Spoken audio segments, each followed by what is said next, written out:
was a ship that put to sea. The name of the ship was a Billy of Tea. The winds blew up her bow, dipped down below my bully boys blow. Soon may the weatherman come to bring us sugar and tea and rum. One day when the tonguing is done, we'll take our leave and go. Hello Jedi, comment tu vas? Bien, ça va bien, toi? Ça va. On est parti pour l'épisode 12 alors, si j'ai bien compris. Ouais, c'est déjà le 12, c'est ça. Et je voulais commencer l'épisode en te demandant ton avis, parce qu'en fait, c'est un petit peu scénarisé ça. Jedi et moi, donc vous le savez, on investit beaucoup sur notre temps libre. Et là, il y a des énormes plus-values qui se dégagent de temps en temps, enfin des plus-values assez conséquentes.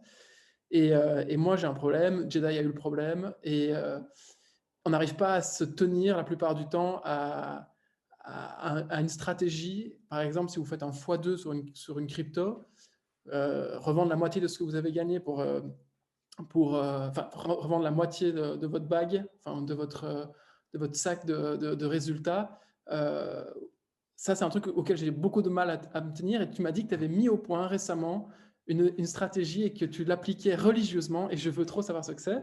Ouais. Parce que moi, du coup, j'attends. Des fois, ça continue à grimper. Du coup, je m'en félicite. Et parfois, ça chute. Et du coup, je m'en mords les doigts. Et je voudrais savoir ce que tu fais, comment tu le fais et si tu es vraiment si religieux que ce que tu dis. Ouais, alors déjà c'est tout nouveau en fait. Déjà les actifs qu'on achète principalement c'est les crypto-monnaies. Donc ça fait quoi? Ça fait peut-être 8 mois sur lesquels on est un peu sérieux là-dessus. On me connaissait avant, on avait déjà acheté d'autres crypto-monnaies, mais ça fait vraiment 6-8 mois auquel ça fait depuis l'été 2020 en gros auquel Mhm. enfin, on s'y met sérieusement. Et effectivement, en fait, des fois, les multiples vont très vite et sont assez intéressants. Ça peut aller du x2, x3 à x10, x20 en une semaine, un mois, quoi. Et donc, le plus important en vrai, c'est que du moment, si t'as rien vendu, du moment où tu n'as rien vendu, tu n'as pas fait de profit. C'est la règle dans le monde de l'investissement, c'est que tu peux acheter un actif si tu ne l'as pas vendu, même s'il a pris de la valeur, bah, tu n'as toujours rien gagné, quoi. Et du coup, moi, ce que je fais, bah, alors j'ai rien inventé, hein, c'est juste que je me suis dit, putain, il faut que je trouve un pattern. J'essaie de trouver un pattern logique et pragmatique et intéressant. Bon, j'en ai pas trouvé genre, j'ai pas trouvé une science exacte qui dit c'est ça qu'il faut faire pour être sûr que ça marche. Et du coup, j'ai vu un YouTuber que j'aime bien qui, lui, suit un pattern. C'est très simple. À partir du moment où il fait un minimum x2, il enlève sa mise de départ, donc il retire sa mise de départ, il retire 30% de son profit et il le garde pour re-racheter n'importe quelle crypto-monnaie. Et il retire également 30% en plus de son profit. Donc au total, il retire 60% de son profit. Et donc la deuxième tranche des 30%, il les retire et il les split entre 15% Bitcoin, 15% Ethereum. Parce que pour lui, le Bitcoin et Ethereum, dans tous les cas, c'est les deux qui à long terme vont monter. Donc c'est sécure. Et donc il fait à chaque fois qu'il cash out, bah, il cash out 15% dans chacun. Et alors il laisse 40% dans le coin qui est en train de grimper.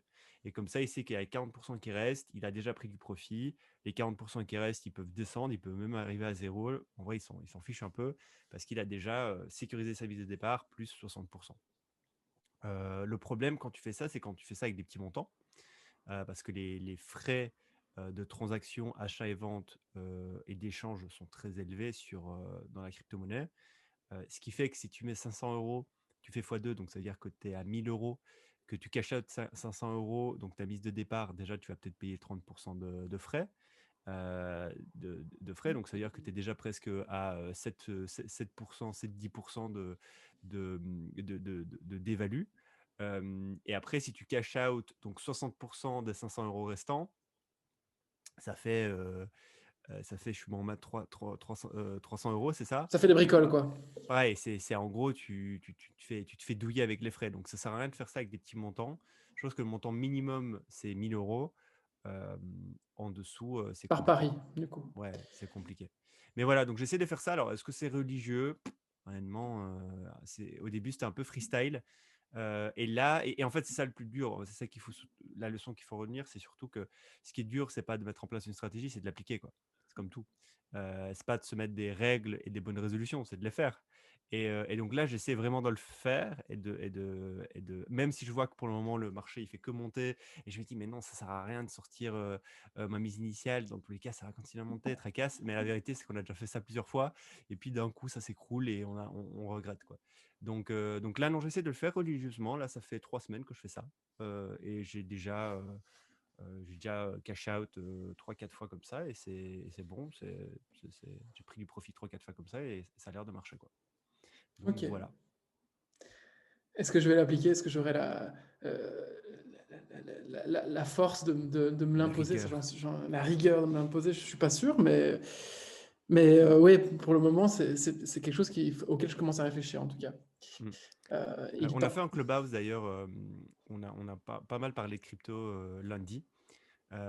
Toi, tu penses quoi du clubhouse qu'on a fait? Donc clubhouse, vous connaissez tous.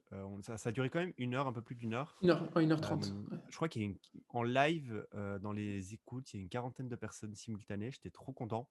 Je m'attendais pas du tout à ça. On était 3-4 on stage. Et moi, je trouve que ça s'est bien passé. Toi, tu trouves que ça s'est passé comment? Et est-ce que tu aimerais refaire ça lundi ou pas? Parce qu'en fait, on a toujours pas programmé de deuxième session. Moi, je suis chaud. En fait, j'ai déjà prévu dans ma tête d'en faire une. Mais est-ce que toi, tu es chaud? Chaud, à 200%. Ok, lundi Je- 20h? je- Lundi 20h, parfait. Ok, Parfait bah, on pour moi. programme ça et le lien sera dans la description alors. Cool. Ok, bon allez, on débute. Tu commences? Ouais, je peux commencer avec une boîte que j'ai découvert. J'ai découvert ça il y a une semaine. J'ai été étonné de le découvrir qu'il y a une semaine.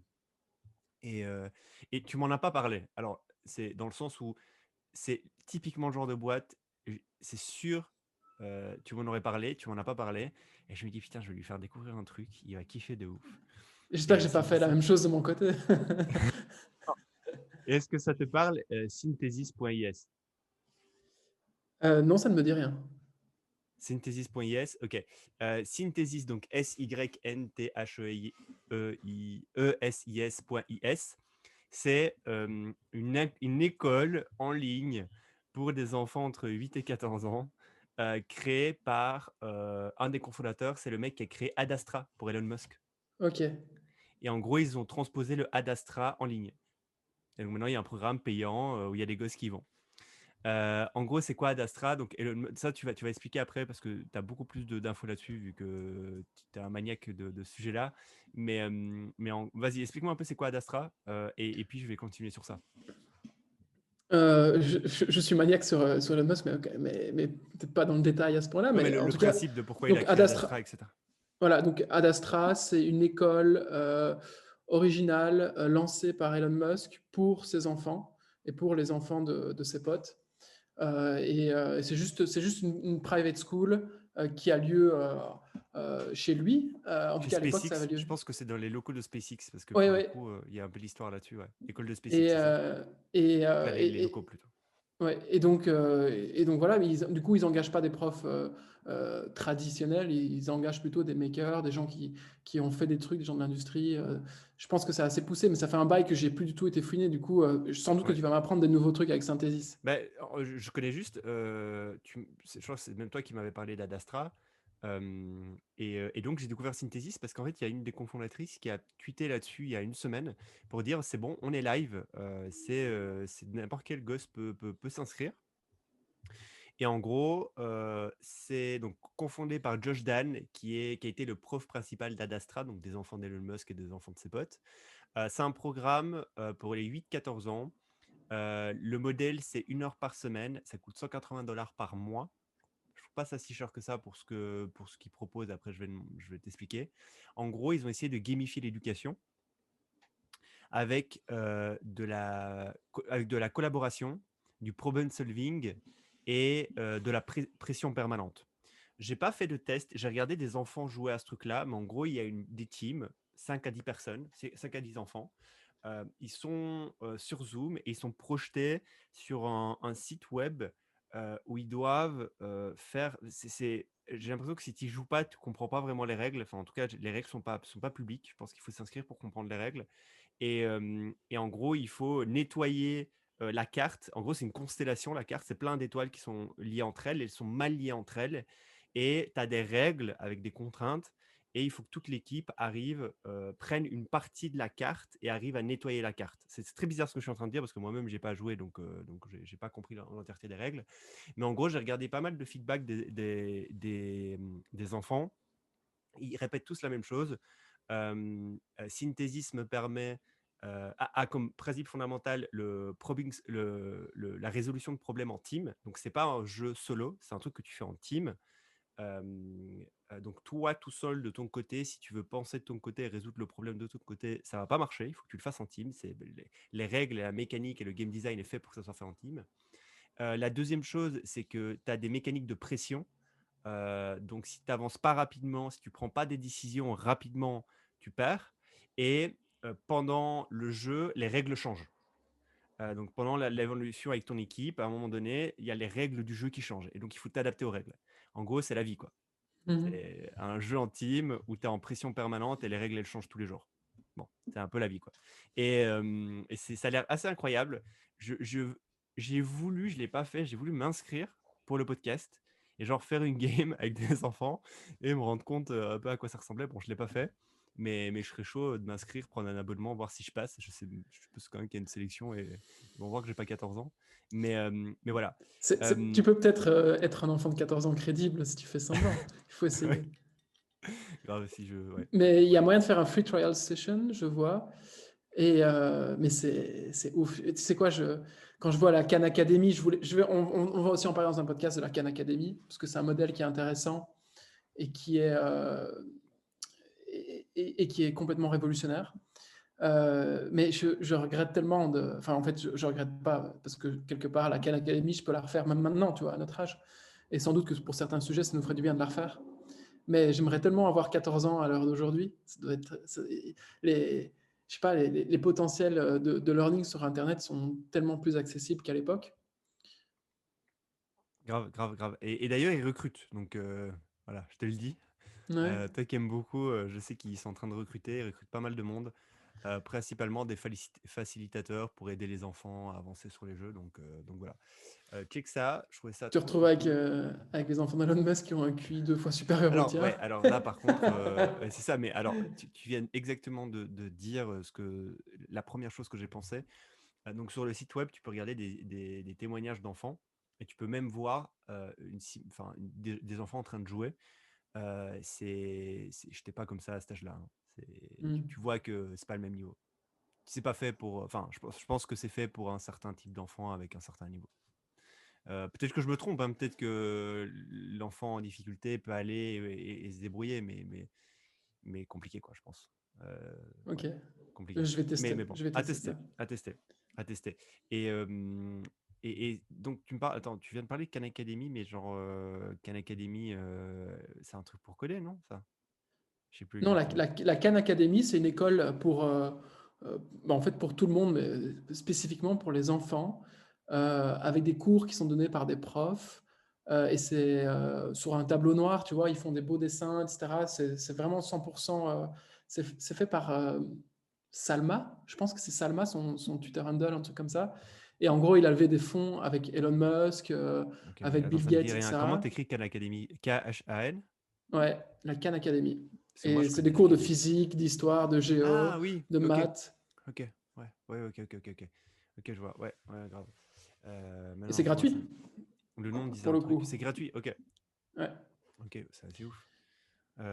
Oui, oui, oui, Khan Academy, ok, ok, ok, c'est bon, c'est bon. Je me souviens parce que je, je, je devais passer un examen je sais plus si c'était de la géométrie ou je sais pas quoi, quand j'avais, je crois qu'il y a 3 ans. C'est possible, c'est plus vieux que 3 ans, hein, Oui, quand oui, oui, j'avais c'est 3 vieux, ans c'est vieux. et pour un truc, à la con et il fallait que je reprenne des basics et je me souviens, j'avais fait un mini truc sur Khan Academy, avec des fonctions et tout. Je me souviens, genre OK, Non, c'est je vois. vraiment pas mal. Vraiment pas Ouais. mal. Euh, Du coup, mais la synthesis. j'adore Synthesis. Enfin, en tout cas, la landing page, d'abord, elle déglingue. Ensuite, c'est typiquement le genre d'endroit où je voudrais que mes gosses soient, où j'aurais voulu être moi-même, tu vois. Ouais. Après, est-ce que c'est vraiment un fork de la Ad Astra Academy, enfin la Ad Astra School, je sais pas. C'est peut-être juste du Après, branding, tu vois, il y genre. a un tweet, je t'enverrai le tweet de Anna Lorena, qui est une des meufs qui bosse chez eux, Mhm. qui explique en gros, qu'en gros la genèse et le pourquoi du comment. Et en tout cas, c'est le mec qui s'occupait, c'était le prof qui s'occupait des enfants quoi, dans Ad Astra. Donc je suppose qu'en tout cas, la pédagogie et la mécanique restent la même, je pense. Mhm. Après, en tout cas, ils s'en revendiquent.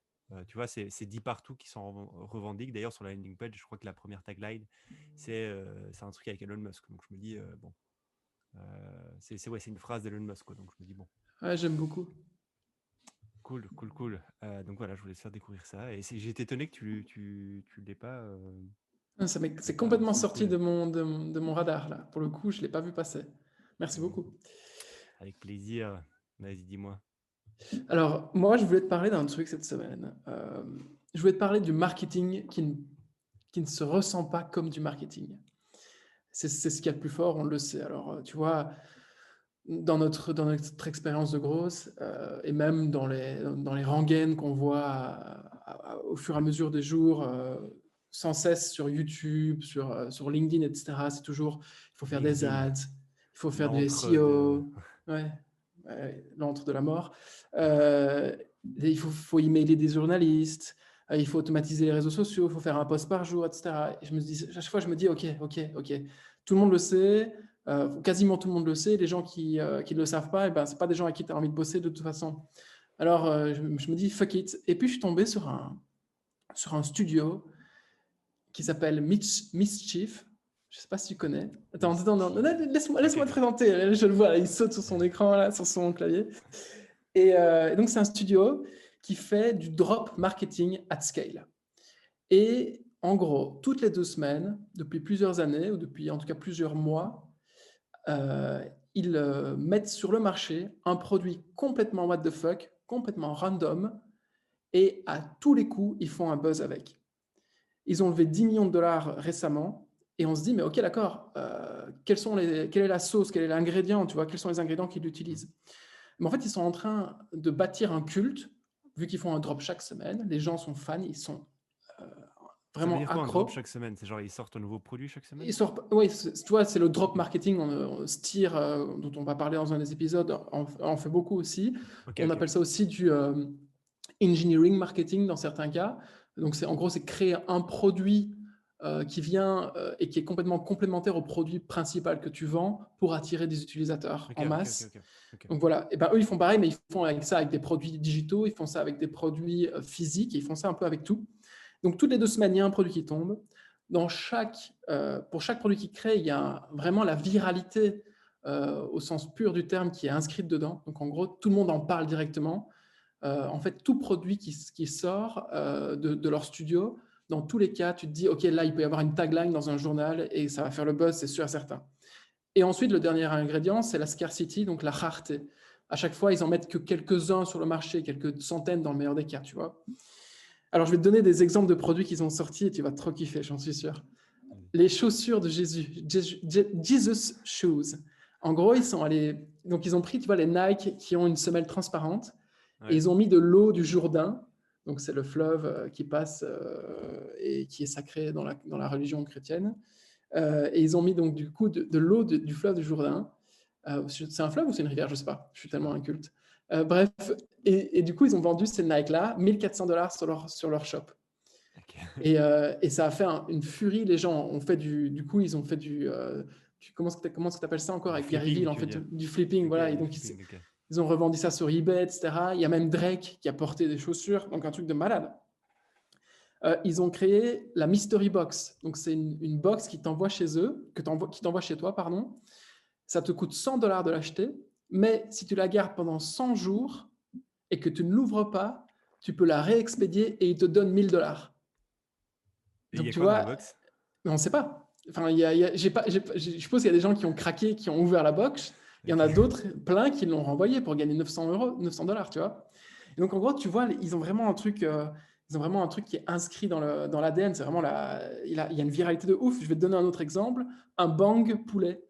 Donc, tu vois, à chaque fois que tu tires une latte, tu vois les poulets que tu donnes aux chiens et qui font Ouais, quiz. ouais. Et ben, c'est un bang. Donc, en gros, tu mets de la bœuf dedans, tu fumes, et à chaque fois que tu fumes, que tu tires une latte, le poulet, il queen, tu vois. Enfin, c'est ce genre de trucs comme ça, tu vois. Et je vais te donner un dernier exemple qu'ils ont fait. J'en ai plein d'autres, en vrai, hein, mais je vais te donner un dernier exemple que je trouvais cool. C'est le Cuss Collar. Donc, en gros, ils ont créé un collier que tu mets autour du cou de ton chien. Et à chaque fois qu'il aboie, le collier dit une insulte, genre fuck you, bitch, tu vois. Et en gros, ils font du marketing avec ça, et je trouve ça génial. Alors, tu vois, la question, ok, d'accord, ils font le buzz, toutes les 2 semaines, ils font du buzz. Qu'est-ce que c'est en fait ce studio? Et ben en fait, ce qu'ils font, c'est qu'ils font du testing massif sur des produits qui sont ni vus, qui sont pas du tout vus sur le marché. Et derrière, donc au bout de 2 semaines, le drop tombe, il n'y a plus rien, on n'en parle plus, ils passent à autre chose.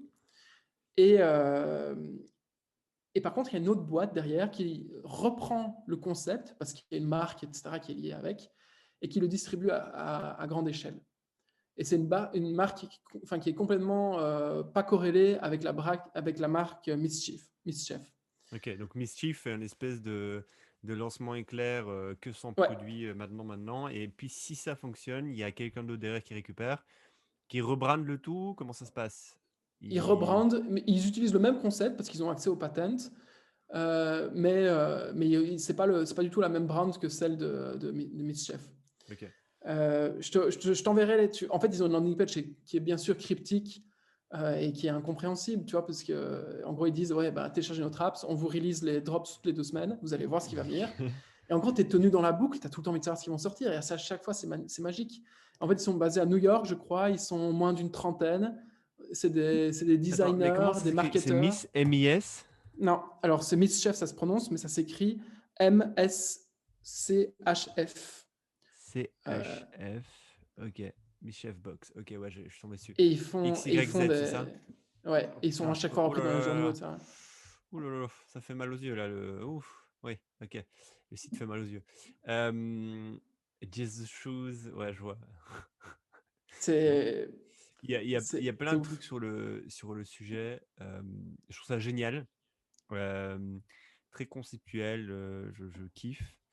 Euh, et juste pour ta question, juste les produits, tout ça, c'est un kiff. Mais quand même, donc déjà, il y a un effet de viralité dans le produit en lui-même. Le produit est original, Les gens veulent partager. les gens vont le partager, ça fait rire, il y a une émotion qui naît. Et aussi, c'est très télé-shopping, quoi. Enfin, j'ai l'impression, tu vois. C'est gadget, quoi. C'est des trucs gadgets.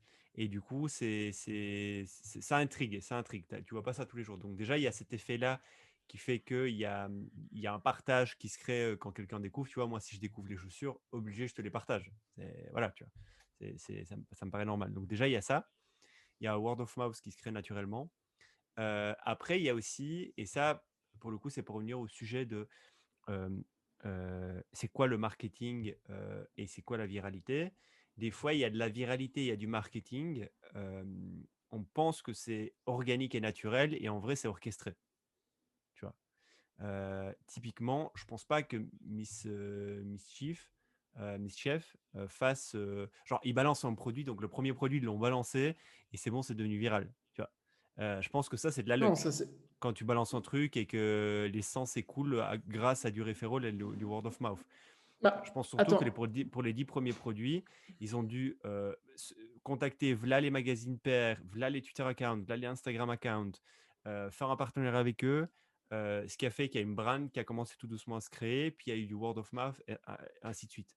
Donc des fois, je tu vois, pense. on voit de la Ouais. viralité que à travers le produit, et en fait derrière, il y a juste une machinerie qui se crée. C'est comme les product hunt. C'est comme les product hunt qui sont top 1. J'ai rarement vu un product hunt top 1 alors qu'il n'y a pas une équipe de 4 personnes derrière en train de travailler pendant 48 heures sans arrêt, quoi. Ouais, j'en ai vu au moins un, moi. Tu sais lequel c'est? Ok. Lequel? Dis-moi. Nomad List. Ouais, ok, oui, bah non. Alors, on peut parler de Nomad List, si tu veux. C'est pas, ok, on pourra parler de Nomad List. Ok, vas-y, on parlera de Nomad List après, vas-y. Non, non, mais c'est juste pour dire, bien sûr que oui, il y a un passif, il y a un travail qui est là depuis plusieurs années. Ce qui est génial, c'est que eux, ils ont réussi à toujours. En fait, je pense qu'il y a un trait de caractère qui relie tous les gens qui participent à leur drop. C'est que c'est des gens qui sont toujours au début de la courbe et qui s'intéressent très vite aux produits qui sont un petit peu nouveaux et un petit peu originaux. Et du coup, que ce soit un poulet Bang ou des chaussures Nike avec le haut du Jourdain dans la semelle, euh, c'est pareil, tu vois, c'est être cool, c'est être en avance sur la trend. Oui, c'est ça. C'est que le, le, Et, le, le produit en lui-même, il est viral, quoi. Je veux dire, le concept est viral. oui, oui, mais du coup, je pense que les mêmes personnes sont plus ou moins à chaque fois intéressées. Et du coup, vu qu'à chaque fois, ils en ramassent des nouvelles, ben Oui, c'est sûr. pour le futur drop, et les gens, ils donnent tous leur adresse email, etc., et ben ils seront. Enfin, tu vois, à chaque fois, c'est démultiplié un peu plus à chaque Oui, fois. c'est ça, c'est ça. C'est qu'après, Et c'est sold out automatiquement, quoi. Ouais, je suis d'accord. ouais. Mais je suis d'accord, j'avoue que j'ai pas fouillé pour savoir comment ça s'est passé pour leur premier drop. Mais en tout cas, dans leur marketing d'aujourd'hui, etc., ils sont complètement anti-ads, ils sont complètement euh, anti-système, tu vois. Et je trouvais ça un peu rafraîchissant, en tout cas, de te le Mhm. partager Non, pour clairement. voir un petit peu ce qui se fait ailleurs, tu vois. Et bizarrement, je suis quasiment sûr, en fait, que tu peux adopter la même stratégie, c'est-à-dire la stratégie d'être en décalage par rapport au reste du monde, même sur des Mhm. produits boring, même sur des produits B2B. Mhm. C'est quelque chose qui ne se fait pas. euh, en fait, par manque de créativité et par facilité. C'est tellement plus simple d'automatiser LinkedIn et d'envoyer bonjour X, j'ai vu que tu étais dans X, est-ce que tu veux venir travailler avec nous chez X, tu vois, enfin chez Y, tu as compris l'idée. C'est facile Ouais. de faire ça. Le truc qui vient directement au marketeur de base, tu vois. Mhm, mhm, mhm. Et encore, j'en suis même pas sûr.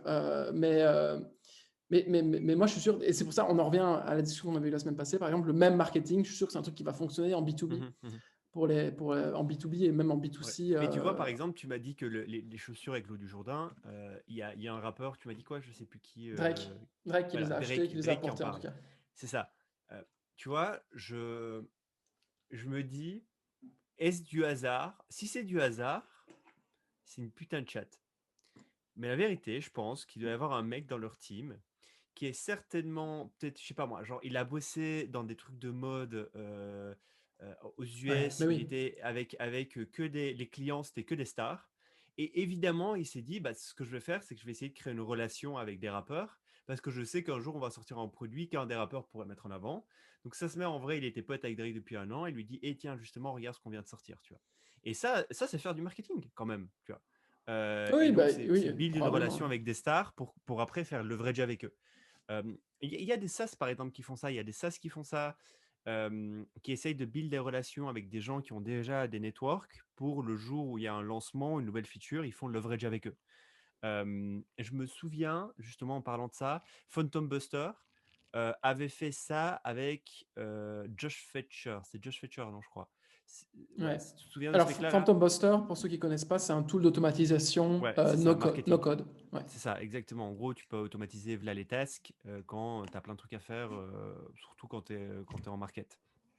Et, et je me souviens, euh, ils avaient eu un vrai carton à un moment donné de leur vie parce que Josh Fetcher, qui était en fait un influenceur dans le monde du marketing, il créait v'là les guides, il avait une putain d'audience, il faisait des talks partout, chaque semaine tu le voyais. Genre, Il avait le meilleur groupe de marketeurs au monde sur il y avait Facebook. c'est ça, il Ouais. avait un groupe gigantesque, il avait une mailing list de ports, il dropait des trucs de ouf. Et en fait, il sortait tous les 6 mois un guide ultime du gros hacking. Et le Ouais, truc, c'est que c'était un putain The de bon guide, Bible. ça le pire. C'était, Ouais. ouais, c'était la Bible. La BF, c'est BAMF Bible. BAMF Bible. Et le pire, c'est que elle était bonne, cette putain de Bible. Genre, j'ai lu les deux, il en a sorti deux et elle était qualitative, quoi. Genre, il y avait 150-200 pages. Toutes les 3 pages, c'est une stratégie écrite de A à Z, détaillée, avec des screenshots, des process, tout. Et en fait, il était tombé amoureux de Phantom Buster. Phantom Buster, c'était un tool où genre, il y avait 100 pélos qui l'utilisaient, il y avait nobody, tu vois. Moi, je venais à peine de découvrir Phantom Buster, j'avais fait mon premier petit scénario. Et puis, il y a lui qui commence à en parler chaque semaine. Il fait des vidéos YouTube là-dessus, il fait des guides, il le met dans la Bible. La Bible finit top 1 sur Product Hunt, ainsi de suite. Et en fait, ça devient l'ambassadeur de Phantom Buster. Et du coup, qu'est-ce que Phantom Buster a fait? Je pense tout naturellement. Déjà, Phantom Buster a relayé très souvent le contenu que Josh Fisher faisait et l'a remercié, évidemment. Et je me souviens à un moment donné, alors je n'ai pas envie de dire de bêtises, mais que Josh Fisher commençait à distribuer des codes promo dans sa communauté pour Phantom Buster. Donc je suppose que quelqu'un chez Phantom Buster l'a contacté en lui disant, bon, maintenant on a capté, c'est toi qui fais le plus gros leverage, vas-y, on fait un partenariat, tu vois. Et ça, c'est smart, c'est super smart. Et donc, il y a des SaaS qui essayent de faire des trucs dans le genre.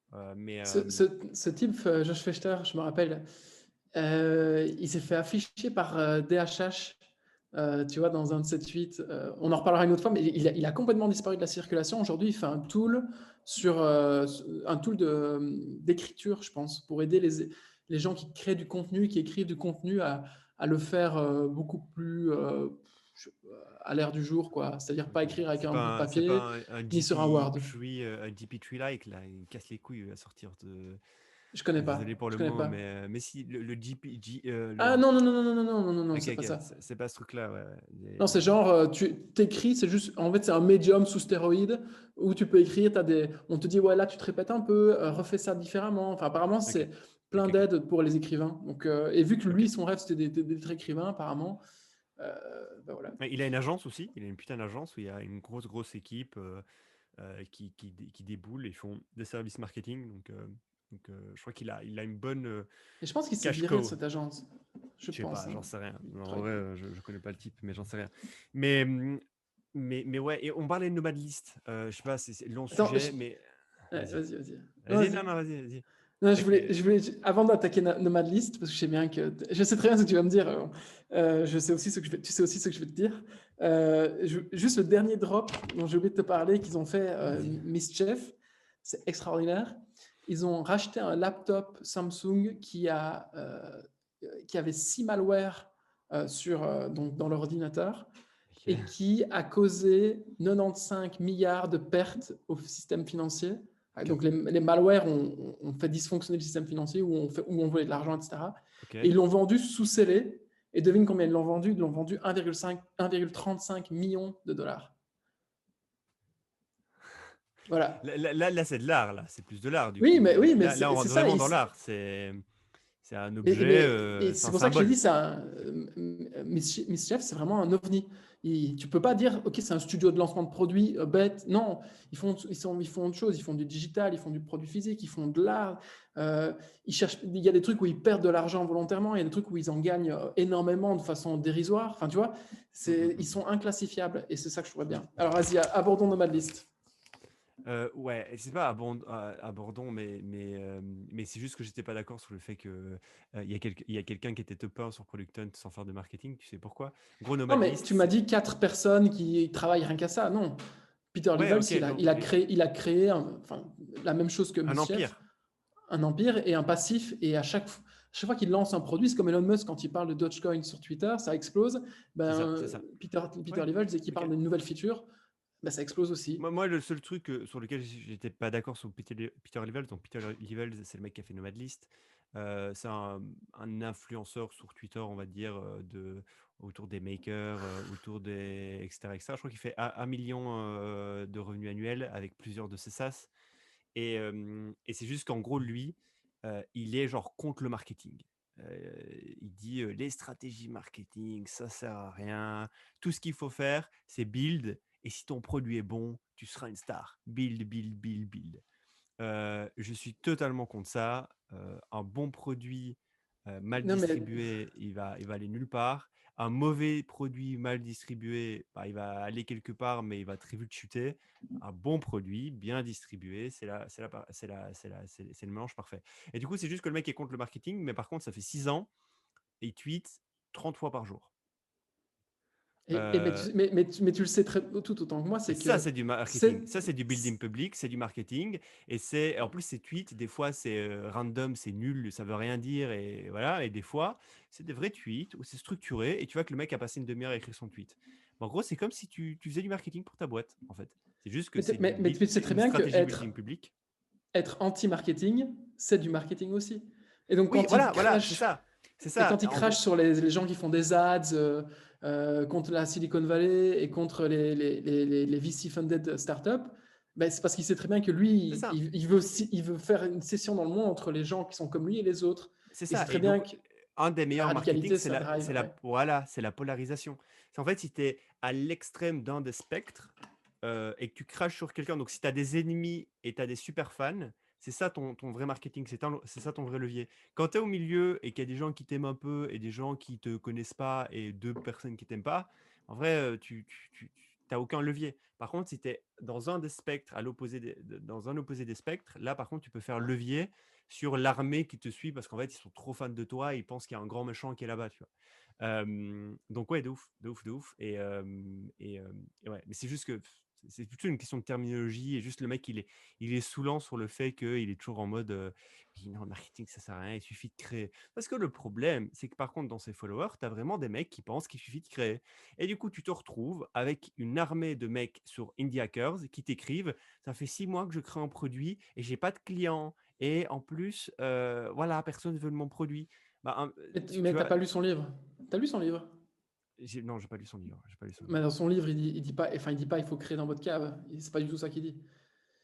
Il En gros, il dit dit il faut genre, créer, mais il faut en parler très vite. Il est en building ouais, public as fuck. release le MVP le plus pourri que tu peux, le plus vite possible. Enfin, grosso modo, là, je caricature. Et ça va créer de l'audience comme ça. Et je pense qu'il a tout à fait raison. Ouais, je pense que les gens qui sont cons et qui font pas de marketing ou qui font pas de l'anti-marketing parce qu'ils le suivent, etc., ben, c'est des gens qui, dans l'autre cas, seraient tout aussi cons et qui feraient un AdWords où le coût par clic est à 15 euros alors que son software est à 1 euro par mois, tu vois. Donc, c'est pas parce qu'il y a des gens qui sont cons qui suivent une des deux factions qu'une des deux factions ne fait pas bien son Que boulot, tu l'entièreté de la vois. faction code. Non, je suis Ouais. d'accord, je suis d'accord. Mais c'est. Alors peut-être que son message a évolué depuis, mais tu vois, par exemple, je me souviens qu'il disait le lancement, c'est ouais, tu fais un Reddit et tu tweets.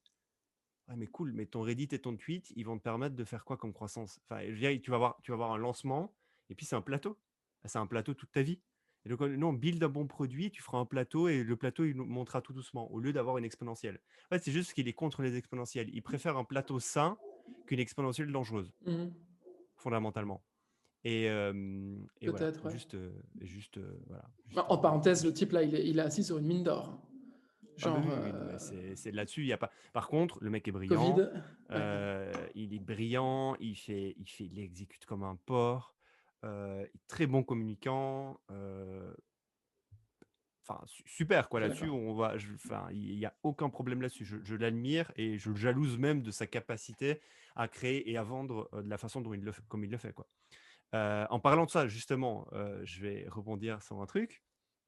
Euh, en parlant justement de Peter Levels, donc c'est un mec qui est tout seul, qui crée et qui vend, tout seul. Il a les deux skills les plus rares combinés ensemble, qui est le fait de build et le fait de vendre. Et en gros, je voulais parler un peu de la différenciation entre les généralistes et les spécialistes. C'est un vrai sujet qu'on a eu plusieurs fois. On a eu des débats là-dessus, on en a discuté. On connaît tous les deux des spécialistes et des généralistes. Et en tout cas, moi, il y avait une vidéo de Tim Ferriss que j'avais beaucoup aimé sur le sujet parce que Tim Ferriss est un peu un des généralistes les plus connus sur Internet et de notre génération. C'est un des généralistes les plus connus. Et, et selon lui, le profil ultime le plus adapté, ce serait d'être un généraliste spécialisé. Et donc, il donne un peu plus de détails là-dessus et je vous enverrai je mettrai la vidéo YouTube. Mais selon lui, en gros, l'idéal, euh, si tu veux être un spécialiste et être t'enrichir de façon très importante, tu es obligé d'être dans le top 1%, dans le top 1%. Et pour être dans le top 1%, faut vraiment que tu grindes pendant très très très longtemps. Il faut aussi que tu aies naturellement un talent qui est à toi. Si tu veux être le meilleur joueur de basket, il faut travailler beaucoup, mais il faut aussi avoir les bons gènes et plein d'autres choses qui vont avec. Et du coup, il dit, au lieu d'essayer d'être un spécialiste successful, ce qui est extrêmement dur, ce que tu peux être, c'est un généraliste successful. Et pour être un généraliste successful, il suffit de combiner deux skills que tu as, qui ne sont pas à 100% de tes capacités, euh, mais combinés ensemble, en fait, ils créent une exponentielle. Et alors, il donne quelques exemples. Il dit par exemple, si une de tes spécialités, c'est la finance, on va dire, tu as fait un master en finance, c'était pas trop mauvais, tu comprends les mécaniques financières, et qu'en plus de ça, tu as un autre skill qui est celui que tu aimes écrire et tu es bon à l'écriture, super, combine les deux, et en fait, au lieu de faire 1 plus 1, ça va faire 1 fois 10. Le deuxième skill, il va venir faire un levier assez énorme sur le premier. Et donc, tu pourrais créer, par exemple, une newsletter sur la finance qui pourrait intéresser des milliers de personnes et tu pourrais gagner bien ton argent avec ça. Un deuxième exemple qu'il donne, c'est par exemple si tu es un dev, donc tu sais créer des produits, et que tu es spécialiste en droit. Tu pourrais t'amuser à créer des softwares dans cette spécialisation.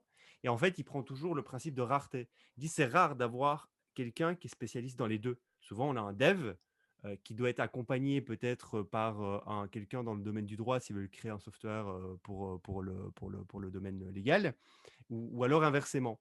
Là, si tu combines les deux, en fait, tu as une rareté incroyable. Donc, il y a peut-être une entreprise, une licorne qui pourrait être recrutée justement pour ce match parfait que tu as entre deux compétences. Ou alors toi-même, avec ce match parfait entre les deux compétences, tu pourrais comprendre quelque chose que les autres ne comprennent pas parce qu'ils ne matchent pas ces deux compétences. Et donc, c'est là que tu trouverais un spot rare, un farm spot, où tu pourrais vraiment t'enrichir très fortement. Et Naval avait quelque chose, Naval Ravikant avec un principe qui répète en permanence, qui est très similaire, qui est le build and sell. En gros, tout le monde lui demande, OK, qu'est-ce que je dois faire dans la vie pour être successful, financièrement en tout cas. Il dit, il faut que tu combines deux skills ensemble, c'est la création et la vente. Si tu peux créer quelque chose et que tu peux le vendre, et tu combines les deux choses, ces deux skills ensemble, rien ne t'arrête. Build, c'est quoi? C'est par exemple coder, c'est savoir développer. Sell, c'est quoi? Savoir vendre. Et qu'est-ce qu'on met dans sell? On met plein de choses. Ça va faire du marketing, ça va faire du direct sales, savoir écrire, savoir faire du public speaking. Tout ça, c'est sell. Tout ça, c'est savoir vendre quelque chose. Et tout ça pour dire que ça me fait du bien de me rappeler ça de temps en temps, parce que de temps en temps, je me dis, ne suis-je pas un peu trop généraliste? Et puis, ça me fait du bien de me rappeler qu'en fait, je pense que oui, je suis très fortement généraliste, mais en fait, c'est utile. Et alors, ce podcast en est l'exemple, je pense. Ce podcast en est l'exemple. C'est-à-dire quel serait... Après, tu feras l'exercice, plutôt toi fais l'exercice du coup. C'est quoi pour toi la combinaison des skills qu'on a qui nous permettent de faire un levier x10 au lieu de faire juste 1? Est-ce que tu pourrais déceler les deux skills qu'on combine? Et moi, je ne sais pas, en fait, j'ai pas réfléchi avant de faire ce podcast, donc je réfléchis en même temps que toi. Euh, est-ce que être curieux, c'est un skill? Je sais pas. Est-ce que être curieux, c'est un skill? Ceux qui sont Euh, sur YouTube verront que je suis dubitatif. Non, je pense, en tout cas, dans ton cas à toi, et c'est toujours plus facile pour moi d'analyser les autres que de m'analyser moi-même. Du coup, je vais t'analyser toi. Je trouve que dans ton cas à toi, le podcast, c'est l'expression de tes deux skills préférés, c'est-à-dire le sales, et en l'occurrence le public speaking, et deux, si on considère que c'est un skills, la curiosité dans un domaine particulier qui est la tech.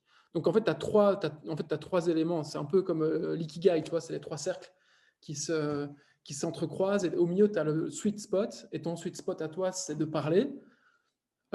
Sur quoi? Sur le business. Et sur quel type de business? La tech, la plupart du temps. Et je pense que c'est vraiment pour ça que le podcast est un des meilleurs médiums pour toi. Et d'ailleurs, tu en as fait un tweet en mode autoréalisation, enfin conscientisation de ce fait-là. C'est-à-dire que c'est vraiment pour toi un médium qui est facile. Tu te mets devant ton micro et tu peux parler comme ça facilement pendant des heures, ou en tout cas pendant plusieurs minutes sans t'arrêter. Et à la rigueur, je pense que... Et c'est pour ça que ça surprend les gens quand on dit que notre podcast, il n'est pas du tout scripté. C'est-à-dire que là, moi, j'ai 3 phrases devant moi. Jedi, je ne sais même pas s'il a une phrase devant lui, pour le coup, mais ça vient tout seul, en fait. Alors, il y a des risques à cela, et c'est là-dessus qu'on doit travailler. C'est-à-dire qu'on peut tomber short, on peut dire des conneries, on peut se tromper. Par contre, ça reste quand même notre meilleur skills. En tout cas, dans ton cas, ça reste en tout cas ton meilleur skills. Je ne suis pas encore sûr que ce soit le mien. Et moi, c'est pour ça que je fais le podcast. C'est parce que j'ai envie de voir le x10 sur le public speaking chez moi. Je sais bien que ça, c'est... L'autre jour, tu disais, ouais, mon objectif avec le podcast, c'est de faire 50 épisodes, etc. Oui, ça, c'est l'espèce 100, ouais. d'objectif qu'on... Ouais, 100 épisodes, pardon. Ça, c'est l'objectif qu'on a à deux. C'est on se dit, OK, on sait bien qu'on ne se retourne pas tant qu'on n'a pas abattu tout ça de travail. Mais si j'oublie que tu existes dans l'équation, moi, mon seul objectif ici, c'est d'apprendre à parler dans un podcast, de dire des phrases qui sont sensées, de gérer la pression, de se dire, OK, il y a quelqu'un qui va entendre ce que je dis. Qu'est-ce que ça veut dire, ça? Tu vois, en quoi ça consiste? Et je me rends compte que c'est beaucoup plus simple que ce que j'imaginais. Par exemple, je pense que c'est pareil pour toi, on ne s'est jamais réécouté. Genre, on n'a jamais réécouté un seul de nos épisodes. On le monte, on regarde juste plus ou moins où il y a les timestamps pour le mettre, et puis c'est tout, quoi. On ne s'écoute pas. Et franchement, c'est mieux comme ça. Et je pense qu'on lit de temps en temps les commentaires. On regarde un peu de temps en temps s'il y a des dislikes. Il n'y en a toujours qu'un. On parlera de ce dislike. Mais voilà, donc c'est assez fort. Mais oui, sur le côté généraliste, etc., moi j'ai envie je ne sais pas si tu peux le partager en public. Quand tu es rentré chez TF et tu es rentré sur, à mon avis, une espèce de punchline que tu as eu à un déjeuner avec Oussama. Je ne sais pas si tu peux le dire, mais moi je pense que je peux la dire sans trop dénaturer. C'est peut-être pas exactement comme ça que tu l'as dit. Attends, Mais ça, je m'en souviens pas, donc il faut que... c'était oui, mais votre spécialité, c'est d'être généraliste. Tu te rappelles? Ou bien c'est moi qui ai complètement Ah, réinventé si, si, si, l'histoire. si, si, si, si, si, si. Si, si, si, si. Je Bon, pense que après, c'était. c'est pas pour ça Non, non, mais c'est une des punchlines, à mon avis, qui t'a mis sur le devant, probablement. je sais En pas, tout cas, c'est comme ça ouais. que je l'ai interprété à l'époque. Moi, je trouvais ça. En fait, c'est un petit peu. C'est un peu une forme de ratiocination. Mais ouais, je pense que pour ton cas, en tout cas, c'est une de tes forces d'être. C'est ta spécificité à toi, c'est d'être généraliste sur plein de sujets et de ne pas l'être non plus en mode à fleur de. Ouais, Allez, mais pas pour le coup, querette, tu vois, quoi. c'est ça. Mais du coup, il me manquait la partie sel. Et le podcast, c'est la partie sel. Et en fait, je le vois très bien. En gros, en grand défaut chez moi, c'était d'être trop curieux et de sauter dessus dans le sujet, de pouvoir me perdre pendant des heures. Et en fait, du coup, je captais cette information-là, mais je ne pouvais pas l'exprimer sous un médium. J'ai essayé à l'écrit, c'était très compliqué, c'était pas du tout fait pour moi. Et du coup, le podcast, ça a été l'outil qui m'a permis de prendre ce défaut et en fait d'en faire une qualité. Parce qu'en fait, je pensais fondamentalement que c'était un défaut, il fallait vraiment que j'arrête d'être comme ça. Et en fait, le podcast me permet de faire levier là-dessus, de dire non, en fait, c'est pas un défaut, c'est une qualité. Il y a des gens qui sont prêts à t'écouter. Peut-être qu'un jour, des gens seront même à payer pour t'écouter, qui sait. Euh, et maintenant, c'est un levier. Mais il me manquait cette partie sell. Et donc, la combinaison entre un build and sell, c'est très, très puissant. Et, ouais. Et du coup, j'ai pas envie de faire la même chose pour toi parce que honnêtement, je sais pas. Je sais pas Non, moi, quelle c'est pas. introspection. Non, non. Je voudrais pas que tu la fasses non plus. En tout cas, pas en live. On la fera en off. Non, et moi, je pense que j'ai d'autres. Enfin, la curiosité. Enfin, en tout cas, mon intuition, en tout cas, c'est que ma curiosité est un peu moins poussée que chez toi. Enfin, il faut savoir, ce que c'est d'échanger avec Jedi au quotidien, c'est je reçois en moyenne, et là je suis gentil, 15 links par jour dans les meilleurs jours, quoi. Dont la trois quarts sont pas très utiles et sont Non, pas mais genre, en très fait, intéressants. en temps réel, au moment où tu explores quelque chose, et ben, tu partages tout en direct, sans filtre, ou avec un mini-filtre, en fonction du se dit, OK, cette fois-ci, François, je sens qu'il n'est pas de bonne humeur, il répond pas au message que je lui envoie, je vais arrêter de le faire chier. Des fois, c'est vrai. Des fois, c'est vrai, je fais comme ça, des fois, ouais. Mais sinon, c'est ça. Donc, je reçois au quotidien plein de liens, etc. Tandis que moi, je suis plus en mode, un peu plus en mode introspection. Et je crois que j'ai moins le réflexe de partager. Par contre, je pense que je me perds tout autant que toi. Et dans mon cas, c'est pour ça que ça me fait du bien aussi le podcast. Cool. Donc Vas-y, voilà. saute sur un truc si tu veux. Je t'ai Alors, parlé ouais, de ça, mais vas-y. t'as regardé la série Westworld? J'ai regardé la première saison. À la fin de la première saison, je trouvais que c'était trop. Enfin, premier épisode de la deuxième saison, je trouvais ça tellement what the fuck, j'ai arrêté. Clouez-le au pilori, le type, quoi. Non, non, moi, c'est une de mes séries préférées. Et dans la dernière saison, il y a une app qui est utilisée par un des protagonistes. Et en fait, c'est un espèce de bounty app où, en gros, il reçoit des instructions pour gagner 1000 coins. Vous devez tuer machin, ou vous devez dérober Ok. quelqu'un, ou bien vous devez faire telle action, tu vois. Ok. Donc, c'est vraiment une app qui crée des bounties, donc je sais pas comment on traduit bounty d'ailleurs Des chasses. ouais, C'est des primes, chasses. des primes, Des ouais. primes, voilà. Voilà. Et du coup, tu es un chasseur de primes, tu reçois des notifications, et si tu décides de prendre la mission, tu l'as fait, tu reçois les trucs quand c'est validé. Tu reçois les coins quand c'est validé. Et ben en fait, il y a un type qui a fait la même chose sur Internet. Ça s'appelle erasurebay.org. Ça a été fondé par Richard Krebs, qui est le fondateur de Numerai. Numerai, c'est un hedge fund décentralisé. On en parlera dans un autre podcast probablement, parce que c'est un des projets crypto qui est le plus intéressant selon moi. Euh, mais donc, il a créé aussi Erasure Bay. Et en fait, Erasure Bay, c'est un site qui permet d'actionner des contrats entre deux personnes pour ce genre de prime. Donc, tu as une request. Tu veux, par exemple, il y a plein d'exemples, parce qu'en fait, toutes les requests qui sont postées sur le site web sont automatiquement postées sur Twitter. Donc, par Ok. exemple, moi, François, je veux savoir quel est le numéro, par exemple, d'Emmanuel Macron. Je peux aller sur Erasure Bay et mettre un bounty. Ok, d'accord, je suis prêt à payer 100 dollars, ou 100 DAI en l'occurrence, vu que c'est décentralisé, ça se fait qu'une monnaie décentralisée aussi. Donc, je veux payer 100 DAI pour un DAI qui est égal à 1 dollar en moyenne. Je veux payer 100 DAI pour que quelqu'un qui a cette information-là m'envoie le numéro d'Emmanuel Macron. Et donc, il y a un contrat qui est créé entre moi et la personne qui accepte de remplir ce contrat-là. Et il y a plein de paramètres qui sont qui sont génialissimes en fait, parce que donc je me lis parce que c'est hyper important. Donc il y a une récompense, c'est les 100 dollars. Tu peux lui demander qu'il y ait une caution qui soit déposée par le type qui remplit la mission. Par exemple, tu peux lui dire, OK, je veux que tu déposes 20 dollars de caution, c'est-à-dire que si tu ne t'exécutes pas, tu perdras tes 20 dollars à toi et en plus, tu ne seras pas payé mes 100 dollars. Et pour que ça reste de qualité correcte, eh ben, il y a un autre mécanisme qui s'appelle le ratio de punition.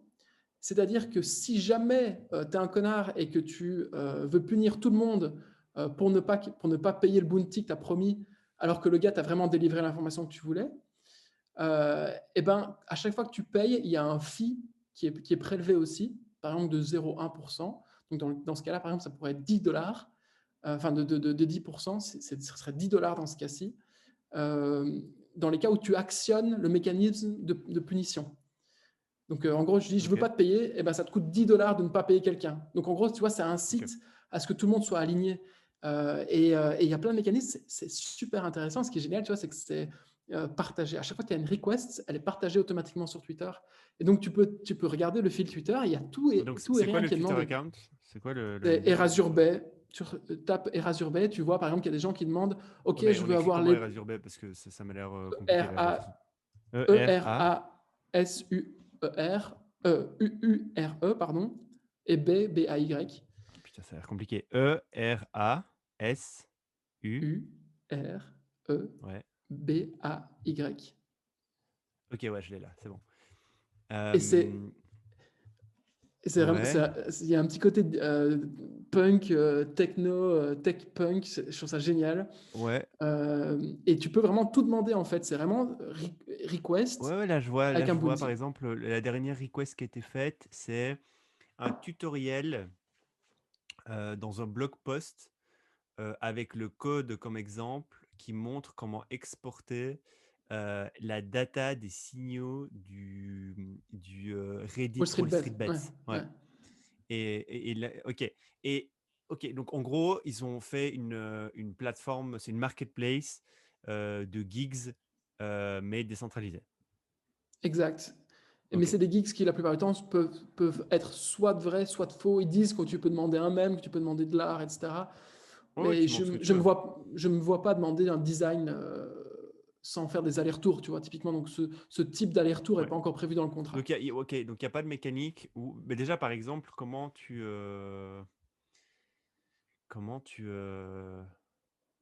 Non, ok, je comprends. Ouais. En fait, le plus dur, c'est de dire, ok, si quelqu'un délivre pas, comment tu punis ce quelqu'un, en fait. Mhm. Mais tu l'as expliqué, mais tu l'as expliqué. C'est ça le plus dur, en fait, quand tu.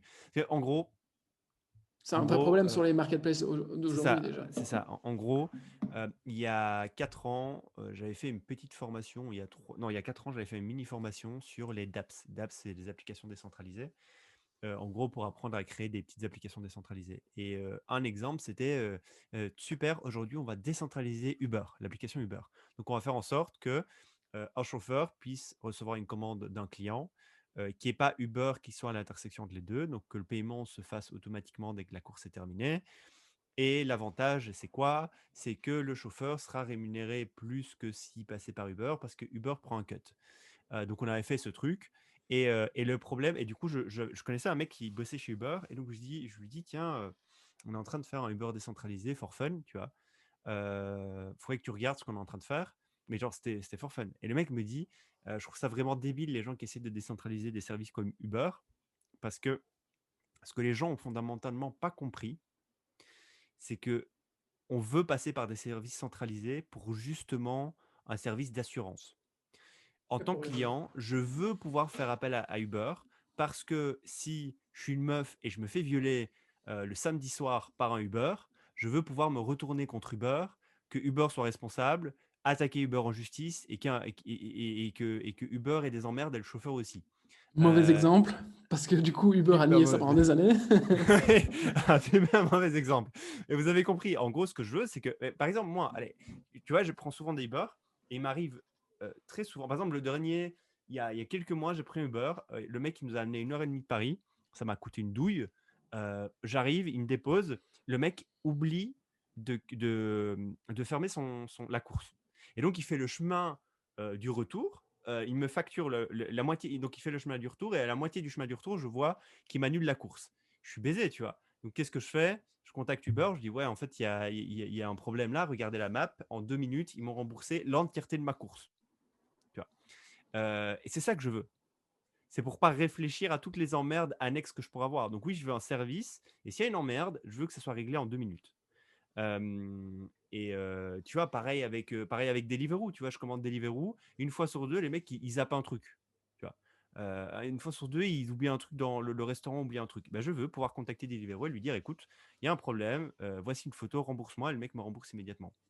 Et Et ben moi, donc, la question, ouais, vas-y, dis-moi. vas-y. Je pense que tes cas de figure, les cas de figure que tu viens d'énoncer là, un jour seront intégrés dans le C'est protocole sûr, mais directement. c'est sûr. Alors, mais c'est sûr, non, mais parce que du coup, je disais ça, donc j'ai fait ça il y a 4 ans, et puis j'ai laissé tomber un peu les dappes, et puis j'ai reparlé avec quelqu'un qui est dans la crypto, qui est très alerte, qui est dedans à 100%, et je lui ai expliqué tous mes cas de figure. Il m'a dit, mais tu sais que maintenant, les protocoles sont tellement améliorés, les règles logiques et les mécaniques qui sont dans les projets, elles sont vachement plus poussées qu'avant, et en fait, ces cas de figure-là que tu me donnes, on peut les contourner et les remplir.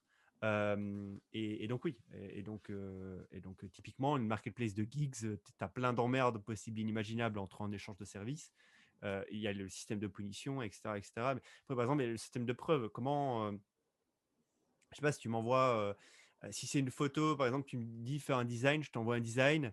Le design, c'est pas du tout ce que j'ai demandé. Qu'est-ce qui se passe, tu vois? Ouais, Qui peut regarder, tu vois?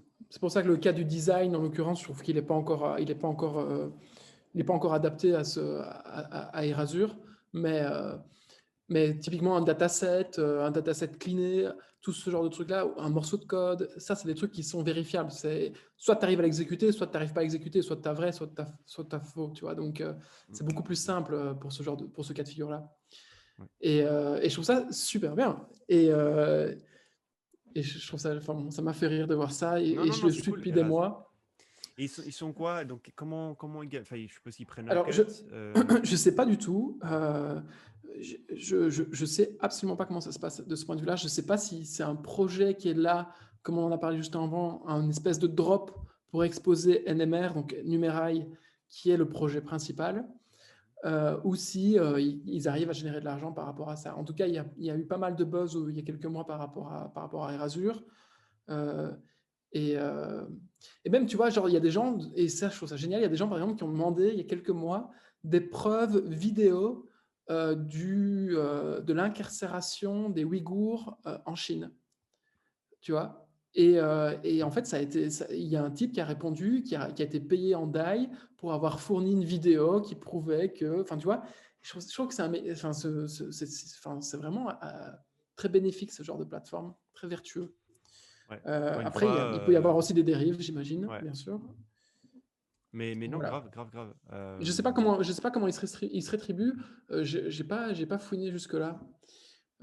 C'est un mauvais réflexe que j'ai eu parce que je me suis dit, oh, c'est un projet blockchain, ils doivent pas gagner de l'argent. Et ils en D'accord. parlent pas Si, non plus. ils n'ont pas un token. Bah, NMR est un token, mais ils en parlent. Tu dois pas acheter des NMR pour pouvoir faire les Ok. demandes. Ok, ok, ok. Ok. Ok, ok. Bon.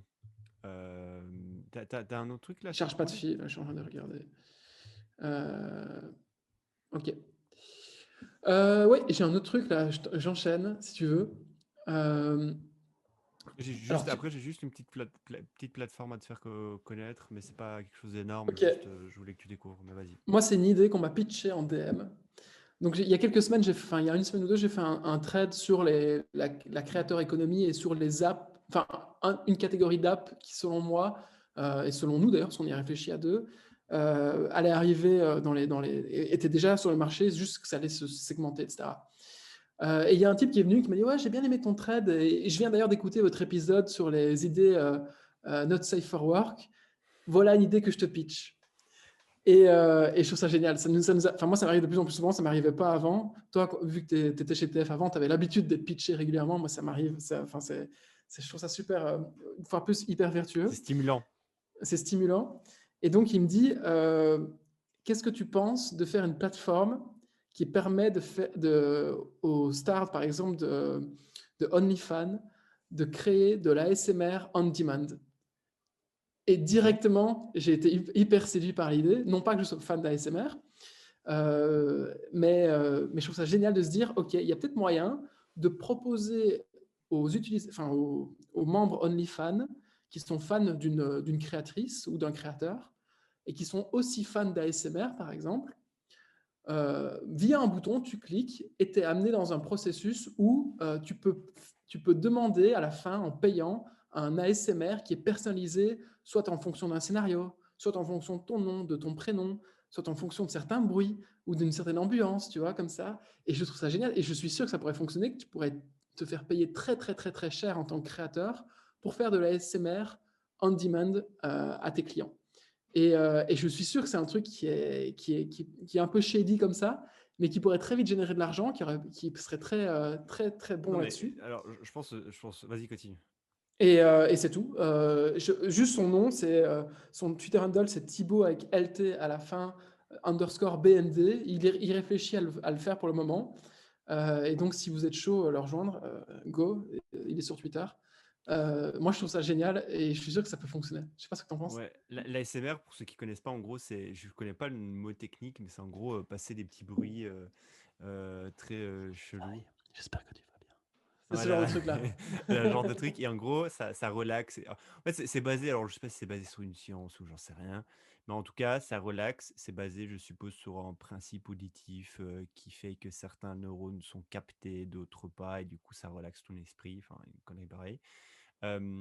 Moi, ça marche pas. Ceci dit, c'est pas vrai que ça marche pas. Alors, je sais pas si c'est considéré comme de la l'ASMR ou pas, mais le bruit de la pluie, moi, des fois, je me mets sur C'est des calme white ou sur noise, ça, Spotify. donc ouais. Ouais, je me mets bruit de la pluie pendant 1 heure et je m'écoute le bruit de la pluie et genre, je suis hyper chill, quoi. Je suis relax as fuck.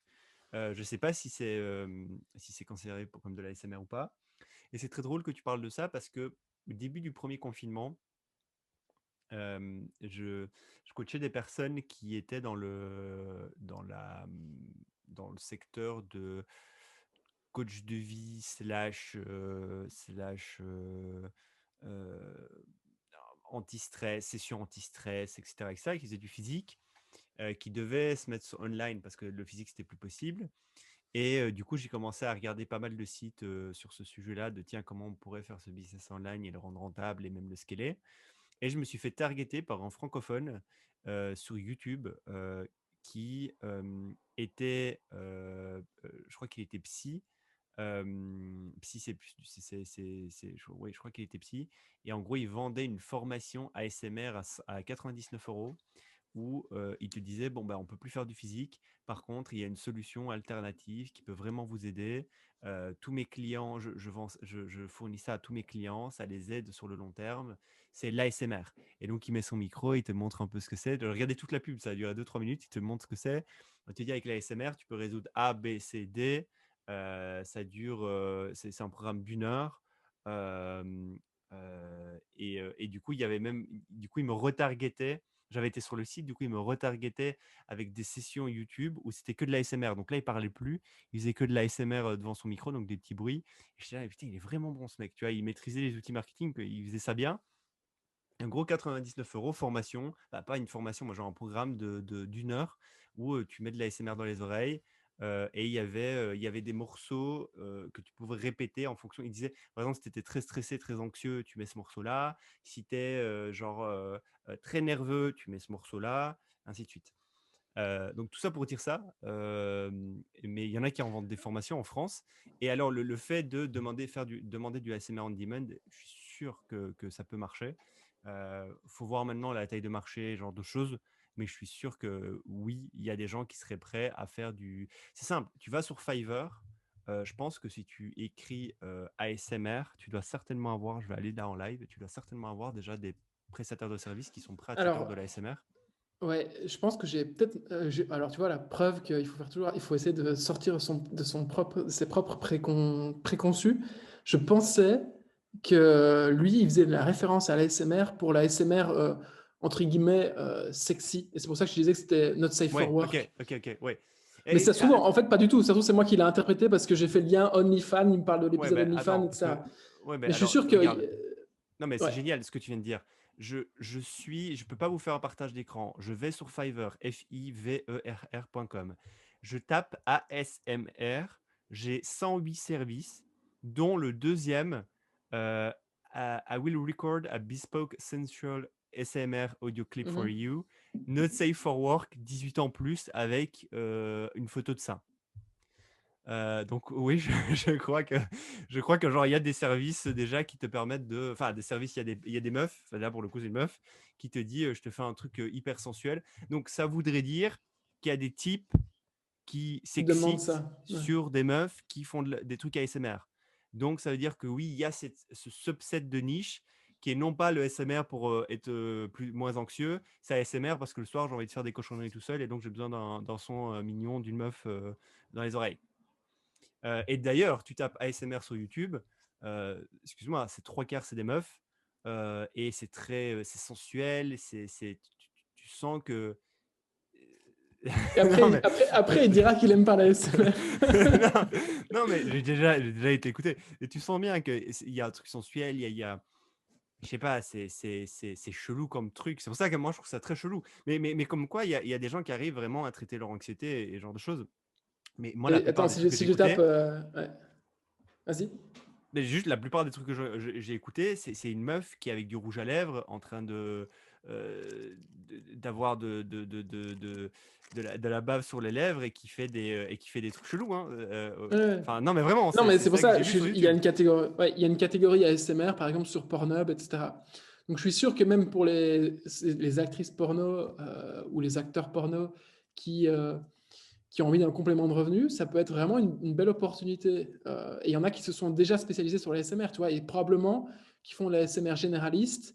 Euh, par exemple, sur une plateforme comme Pornhub et qui génèrent de l'argent en donnant je sais pas moi, en donnant accès à leur OnlyFans, ce genre de trucs. Peut-être qu'elles peuvent Mm. générer genre 100, 200, 300 € en plus Mais, par session mais, d'ASMR si l'ASMR est customisé à Jean-Jacques qui est fan de, ouais, je sais pas moi, d'elle ou de lui. grave. Et là, par exemple, tu vois, la meuf sur Fiverr, elle a créé son service en juillet 2020 et elle a fait, je vais te faire un bête calcul, elle a fait 6 100 €. Donc, c'est des reviews qui ont été donnés. Donc, en général, il y a peut-être 10% des gens qui donnent des reviews. Donc, à mon avis, elle a fait 10 fois ça depuis juillet 2020, quoi. En faisant des ASMR sexy, not safe for work. Donc, oui, oui, c'est sûr que c'est un subset. Il faut y aller, quoi. Je pense que comme on avait parlé la fois passée, tu peux faire des newsletters érotiques. Tu peux aussi faire le Spotify érotique. Je pense que. D'ailleurs, tu parles de ça. Enfin, on parle de ça.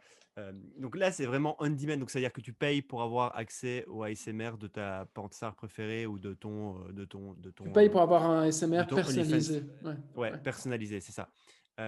Ceci dit, tu pourrais aussi t'amuser à faire ton métier, c'est que faire des ASMR. Par exemple, la meuf là sur Fiverr, elle pourrait faire la compilation de 4 heures de ASMR et elle leur en payant sur un Spotify like.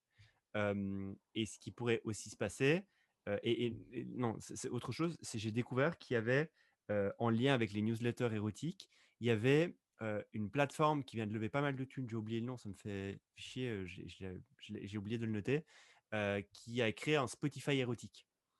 Donc, c'est un Spotify où on te raconte des histoires érotiques. Donc, on sort de l'ASMR, là, on est d'accord. Mais en Mhm. gros, pendant 1 heure, je te raconte des histoires érotiques, que à l'audio. Et apparemment, c'est un vrai truc. Ils avaient levé plusieurs millions. C'est une mobile consumer app. Apparemment, c'est une vraie niche. Il y a des gens qui écoutent des histoires érotiques audio et qui sont prêts à payer un abonnement mensuel pour ça. Donc voilà. Putain, Juste, ça me fait penser à un autre truc là. Je sais bien qu'on part loin, mais Mischief a fait une app qui te permet d'investir en fonction de l'astrologie.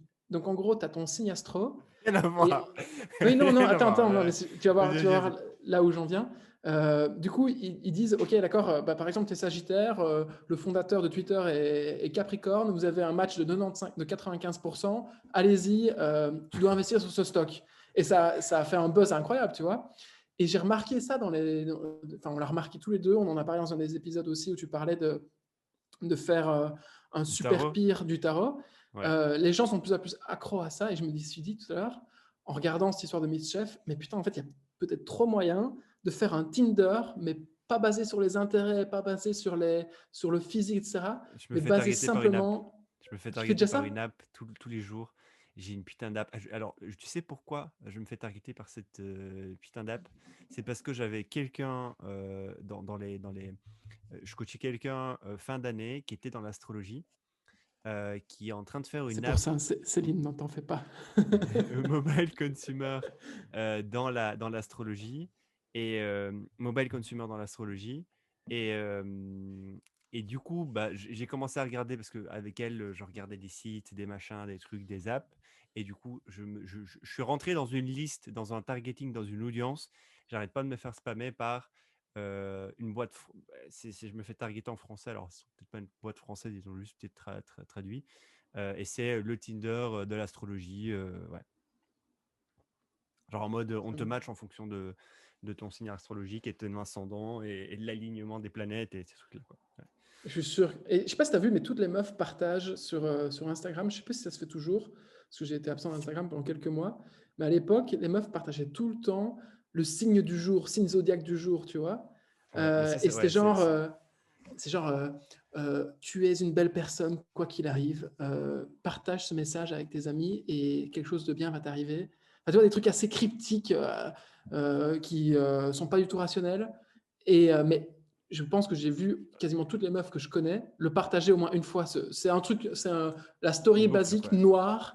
Ouais, ouais, Tu vois, ouais, je sais ouais. pas si tu vois de laquelle Mais il y a je des parle, mais alors là, on rentre plutôt dans le personnel, dans le développement personnel, quoi. C'est en mode, share un truc bien, et en fait, le chakra fera que des bonnes choses viendront à toi, quoi. j'en sais Astrologie, rien. c'est Mais vraiment en mode, genre, on se base sur les planètes, quoi. Enfin, je pense, hein, j'y connais rien, mais je pense que l'astrologie, c'est vraiment, en fait, on va se ouais, baser sur un truc externe qui sont les planètes et le soleil, la ouais, lune et le reste, et on va essayer de voir, en fonction de ça, des choses vont arriver, des ondes magnétiques, des bazars, des trucs vont arriver sur toi. j'avoue, peut-être que je confonds signe du zodiaque, signe astrologique, etc. Non, non, mais Mais quoi qu'il arrive, je pense que la prémisse est juste. ouais. C'est-à-dire, les gens sont de plus en plus accros à ça. Étant donné que sur les apps comme Tinder, etc., il y a un trop-plein de profils et que le match fonctionne pas très bien, bah, pourquoi pas mettre cette espèce de filtre en plus et que ça, en fait, que ça enlève plein de questions qui sont probablement pas très utiles quand tu es dans ce genre de démarche, tu vois.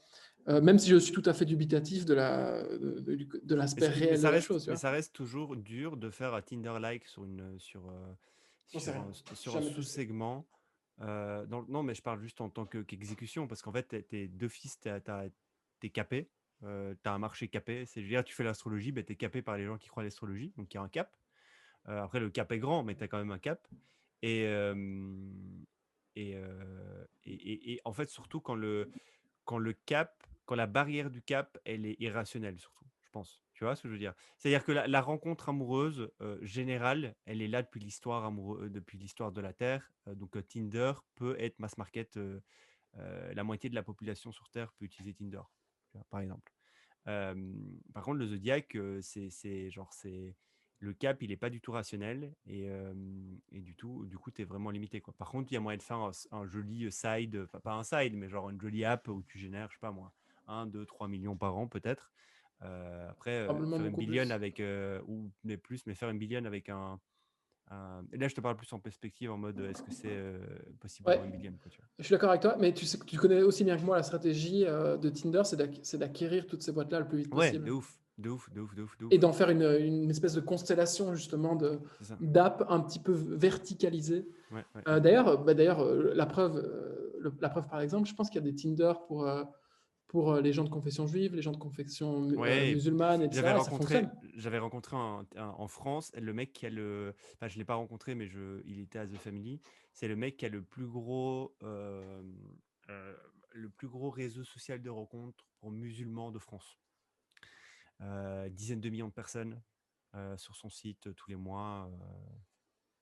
C'était gigantesque, quoi, le mec. C'était un empire. Et je voulais justement, enfin, je me souviens, j'avais un rendez-vous avec lui que j'ai dû annuler, mais je voulais avoir plein d'infos là-dessus, tu vois. Je me suis dit, putain, ça faisait 5-6 ans qu'il faisait ça, et en gros, des millions de musulmans se rencontraient chaque année grâce à lui, quoi. C'est incroyable. Incroyable. Vas-y, à ton Bon. tour.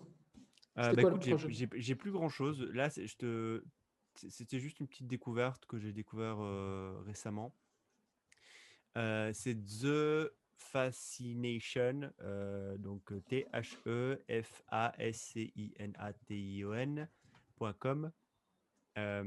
TheFascination.com, si j'ai bien compris, parce que le site est un peu bizarre, c'est une grosse BTC. marketplace, enfin ouais, plutôt un gros e-commerce qui vend des brands direct au consumer. Je sais pas pourquoi, je suis pas. À chaque fois que je parle, presque dans chaque épisode, je parle de direct to consumer. Et les gens me disent, oui, tu as l'air vraiment fan de direct to consumer. Je suis pas si fan que ça. Je pense que t'es mieux le modèle que moi. T'es mieux le type de business. C'est plus ton truc à toi. Enfin, je pense, peut-être quand je me trompe totalement, mais je sais qu'en tout cas, c'est des choses que tu aimes bien. Et, et juste, voilà, j'avais découvert ce site. Euh, et il y a plein, plein, plein, plein de marques direct to consumer, des brands, avec un peu leur histoire très rapide, très rapide. Et puis, tu peux acheter directement sur le site. D'ailleurs, j'avais pensé à un truc, et j'en ai pas trouvé, j'en ai cherché, un Indie Hacker des D2C. En gros, Indie Hacker, c'est un site où il y a des interviews et un forum de développeurs indie, donc indépendants, qui font leur truc de leur côté et essayent de vivre du produit qu'ils ont créé. Je me dis, tu peux t'amuser à faire des Indie Hackers par vertical. Par exemple, je connais quelqu'un qui fait un Indie Hacker-like pour les Productized Services, donc pour les services automatisés délégués 90%. Donc, comment tu peux Indiacar ou vivre de Product Hunt? Indie Hacker, je dis Product Hunt. Non, non, non, c'était pour être sûr, parce qu'il me semblait que tu m'avais pitché l'idée d'un Product Hunt pour les DTC. Non, ouais, mais ça c'était autre chose. Mais là, Ok. du coup, je connais quelqu'un qui fait un Indie Hacker pour le service productisé, qui a démarré récemment et qui a fait ses premiers interviews, etc. Et en fait, tu pourrais t'amuser du coup à faire un Indie Hacker par vertical, et tu pourrais t'amuser à faire un Indie Hacker direct to consumer. Donc chaque semaine, tu interviews un mec qui a créé un produit D2C et comment il l'a créé, genre toute son histoire. Et derrière, donc là, tu essaies de grossir une audience avec ça, donc démarrer par des interviews, en fait, quelque chose de très très simple. Et puis derrière, bah, tu peux créer des guides, des formations, et ainsi de suite. Je me souviens de ça parce que tu m'avais parlé que tu voulais faire une formation peut-être à un moment donné autour de la création d'un produit physique. Tu te souviens de ça? Tu m'en Ouais, avais ouais, parlé. ouais. Ouais. Et du coup, commencer par un site qui fait des interviews et qui éduque les gens sur le sujet. Alors, l'avantage, c'est quoi? C'est qu'en fait, si par exemple, tu interviews le mec, comment il s'appelle? Le type qui a fait, comment il s'appelle? Le costume Fuck You tu m'en as parlé ce matin.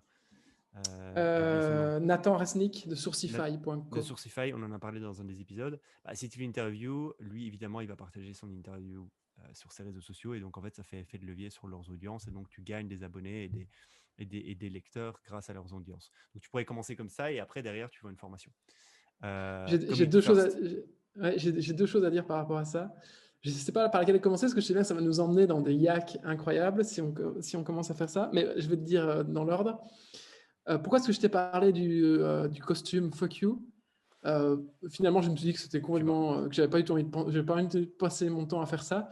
Mais je me suis dit, tiens, avec la croissance incroyable du Bitcoin ces dernières semaines, ces derniers mois, et des cryptos en général, Il y a des nouveaux millionnaires qui Ah, sont je te nus. parle d'un truc après. Mais vas-y, oui, ben justement, j'ai aussi pensé à un truc. Putain, vas-y, parle-moi, Et parle-moi, je parle-moi. me Vas-y. suis dit, putain, il y a trop moyen de reprendre ce concept de costume fuck you qui avait été fait par, je sais plus quel Ouais. combattant, là, Mac machin, et de mettre le signe du Bitcoin, le petit B, B dollar, tu vois, et de le mettre partout sur le costume. Je suis sûr qu'il y a des gens qui achèteraient.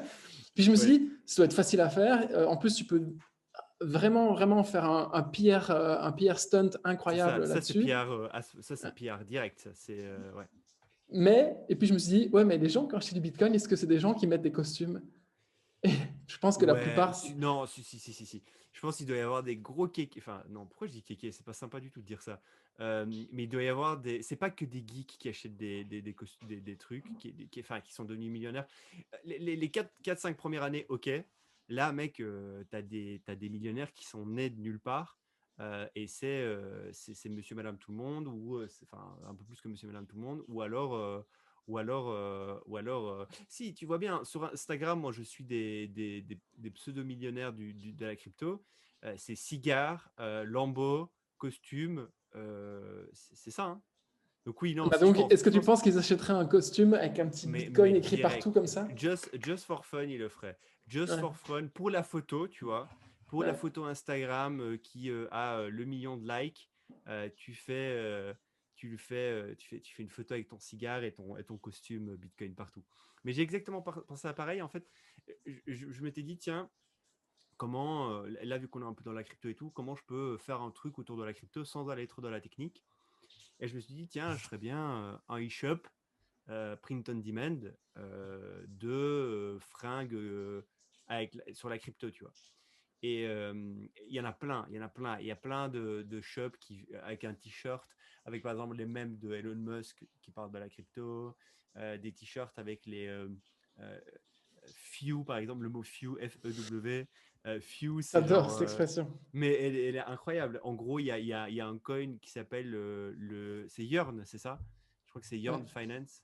Ouais, et qui en gros a un projet incroyable, qui a fait une montée fulgurante en 2020, dont le fondateur est un mec très très solide, dont le code est très solide, dont le projet est super solide, et il y a une communauté André Cronge. ouais, cronche. Je sais Cron- pas comment. Crunch? Je sais pas du Ouais, tout, j'en sais rien. je Et, vais faire la française. et du coup, il y a des gens qui ont commencé à créer des Twitter pour écrire sur ce projet-là. Et en fait, ils ont créé des espèces euh, de mascottes. Et la mascotte, c'était un Kirby. C'était Kirby. C'est un truc de Nintendo, non, les Kirby, je crois. En gros, c'est un petit boule bleu qui dit des trucs un peu à la con et qui répète toujours la même chose. Et donc, il disait tout le temps, il y avait un mec qui avait créé un Twitter qui était devenu un peu viral, où il mettait en avant à chaque fois le coin Yearn, c'était un Yearn maximaliste, et à chaque fois, il disait few understand. Donc, il y a peu de monde qui comprend le potentiel, le next Bitcoin, tu vois. Donc, c'était few understand, few understand. Du coup, en fait, c'était tellement devenu viral que les mecs dans la crypto et même les mecs en dehors, quand ils retweetaient un truc ou quand ils écrivaient sur ça, ils disaient, je vois few. Mais moi je fais few, point. Tu vois. Il y en a un peu qui... Et du coup, il y a des gens qui s'amusaient à faire des casquettes avec le mot few. Et donc, voilà. Bon, c'était un Putain, peu j'ai la bizarre, haine. mais Du coup, je viens de regarder Bitcoin Suit et Bitcoin Suit il y en a au plein, c'est sûr. singulier.com sont déjà pris, mais il n'y a aucun site dessus. Il y a rien qui est online. Si tu vas sur Et Google et Bitcoin Suit, c'est il n'y a sûr et rien qui certain que sort. tu vas voir. Non, je te jure, j'ai tapé Non? hier. Ouais, ok. Et du coup, il y a ça. Donc, je voulais faire un e-commerce avec des fringues en print on demand. Et puis, il y en a plein. Parce que, pour le coup, c'est quoi? Ce mec-là, Few, il a fait aussi un e-commerce qui s'appelle, je crois que c'est lui qui l'a fait, qui s'appelle LOLDefi. LOLDFI. Va regarder. C'est loldefi.com. Et il est plutôt cool, son petit e-commerce. Et en fait, à chaque fois qu'il y a un nouveau truc dans la crypto, donc ça veut dire tous les jours, il te fait une fringue, une tasse, un goodies en lien avec le truc. Par exemple, le tout dernier truc là c'est pas le dernier, mais genre un des trucs là qui est plutôt connu, c'est Uniwhale. En gros, c'est un outil, c'est un projet décentralisé qui te permet en achetant le coin Uniwhale, d'accéder aux data de ce qui se passe dans le domaine de la DeFi. Donc, par exemple, si tu as une whale, donc une whale, c'est des mecs riches, des baleines, qui achètent un coin, en fait, ça va t'envoyer une alerte, c'est-à-dire, oh, telle adresse Ethereum, acheter autant. Il faudrait que tu regardes les derniers achats de l'adresse, sachant que la plupart des portefeuilles sont traçables. Ils ne sont pas identifiables, mais ils sont traçables. Et du coup, Uniwhale, c'est un truc connu. Et là, ils viennent d'ouvrir un nouveau truc. Et ben, par exemple, ils ont fait partenariat avec Loldify. Et donc, Loldify a fait la gamme de ses fringues. Et donc, Loldify fait ça avec tous les nouveaux trucs qui sortent. Il fait ça plutôt pas mal. Donc, voilà. Tout ça pour dire ça. Et dernier truc, il y a les mecs de Metaverse, je crois qui ont fait vraiment un truc cool. Je sais pas si on a eu Alex sur le Clubhouse de lundi et Alex m'avait parlé d'une boîte. Je suis en train de rechercher en live, c'est un peu lent, je suis désolé. M'avait parlé d'une boîte qui faisait des trucs. Metafactory.ai. Va regarder ça. Meta, donc comme Meta, Factory, Factory, .ai. Et tu vas dans la partie brand. Tu vois, tu cliques sur brand et là, tu vas avoir des fringues. Donc, c'est des fringues de qualité. J'ai pas tout compris à Metafactory, pour être honnête avec toi. Mais en gros, si tu veux acheter ces fringues-là, déjà, c'est des drops, édition limitée, créés par des artistes. Donc, c'est toujours en collaboration avec un artiste, connu, indépendant mais connu. En haut à droite, tu peux aller dans Go to Shop si tu veux pour voir plus de fringues.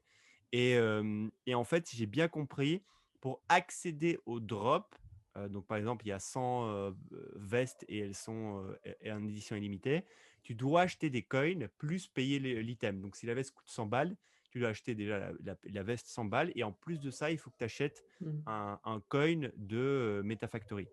Si j'ai bien compris le concept, je ne suis pas super sûr. Donc en gros, pour être propriétaire d'un des fringues et faire partie du drop, il faut que tu sois aussi propriétaire de la monnaie du projet, quoi. Donc voilà, Très tout bien, ça pour très dire tout ça. intéressant. Une fois de plus, les drops, c'est vraiment un outil de marketing qui est génial. Surtout quand il y a de la scarcity, comme on dit en marketing, c'est-à-dire de la rareté dans le produit, dans la disponibilité dans le produit en tout cas. Et ce que je voulais dire aussi, et j'ai failli perdre la pensée, mais là je viens de me rappeler, c'est que tu me disais faire un indie hacker du DTC, faire un indie hacker de la bio, faire un indie hacker de la food healthy, etc. Ouais, Slash faire des product hunt de ce type de vertical. C'est ouais. un truc qui a énormément de sens et on vient encore d'avoir la preuve aujourd'hui avec The Hustle qui a été racheté apparemment 27 millions de dollars Ouais. par HubSpot. HubSpot, voilà, la boîte de CRM marketing. Et en fait, c'est pas la première fois qu'il y a des tools comme ça qui sont, enfin des tools, des audiences, des médias C'est qui ça. sont rachetés par des boîtes tech. Il y en aura de plus en plus, donc probablement que D'ailleurs, c'est Indie pas tout à Hacker a fait été con. racheté par Stripe. Indie Hacker, c'est l'exemple type, hein. Ouais. Indie Hacker, c'est racheté par Stripe. Donc en gros, c'est un mec qui a créé une communauté d'entrepreneurs où il interview des Indie Hackers et Stripe s'est dit assez naturellement on aide les développeurs à intégrer des systèmes de paiement dans leurs produits. Il y a un mec qui est en train de créer une communauté énorme et soudée de gens qui créent des produits. Peut-être qu'on les rachète pour pouvoir brander tout ça en Stripe. Et c'est ce qu'ils ont fait effectivement. Donc ils ont racheté Indie Hackers. Et là, c'était un peu la même chose avec Et Product Hunt The Hustle. avec Angel List, Ouais, voilà, c'est ça. c'est Donc, des moves qui sont assez classiques et qui vont être de plus en plus. Et c'était quoi qui vont encore s'accentuer. Robin Hood qui a acheté Snacks, et tu en as plein d'autres, hein, des exemples comme ça. Tu en as plein d'autres. Donc ouais, je pense que c'est vraiment pas bête. Si vous êtes fan d'un produit, pareil, on reprend les deux forces. Si vous êtes fan d'une catégorie et que vous savez écrire ou vous savez interviewer les gens, faire un média qui fait ça au goût du jour, c'est vraiment pas mal. C'est très intéressant, je pense. Notamment Cool, d'un cool, point de vue cool. ROI. Grave. Ok, Bon, moi, j'ai plus rien. moi non Du plus. coup, on se laisse. Ouais, on se dit à lundi, 8h pour le Clubhouse. J'ai récupéré des invites Clubhouse. Est-ce que c'est ton cas aussi? Je regarde maintenant. Je sais qu'on m'a recharge de 5 invitations. J'en ai offert 3. Il m'en reste 2. Il m'en reste Ok. 2, donc j'ai 2 invites. Donc pour rejoindre Pour recevoir les invitations, c'est sur farmspot.co. .co. Vous faites un apply. Si on aime votre profil et que vous remplissez plutôt bien le formulaire, donc Je remplissez le regarde toutes les formulaire. réponses On lit les aussi. réponses. Hein. Ouais. Et des fois, il y a des réponses, elles sont nulles. Et c'est pour ça que vous n'avez pas eu d'invitation. Soyons honnêtes. Et puis, on vous invite. Et puis là-dessus, il y aura normalement un post, une petite communauté privée où il y a un post où vous J'ai envie pouvez de faire un demander petit l'invitation. tacle. Même si vous êtes des amis de Jedi, faites quand même la réponse comme tout le monde, s'il vous plaît. Parce Ouais, que c'est des fois, ça. il y a tes potes là, ils arrivent. Jedi m'a bien parlé du projet. J'ai envie de. Je peux pas les gifler, mais tu vois, j'ai envie de leur dire, c'est bon, les gars. Il n'y a pas de Ouais, oui, népotisme ici. c'est Ouais. ça. Donc, c'est pas parce que vous êtes des copains de copains que voilà. Donc, présentez-vous un minimum et dites quelle est la plus-value que vous pouvez apporter. C'est surtout ça le principal. Cool. Je te laisse. Ok, ben on se dit à lundi, 8h Lundi alors. 20h sur Clubhouse. Ouais, Ciao, exact. ciao. Ciao, ciao.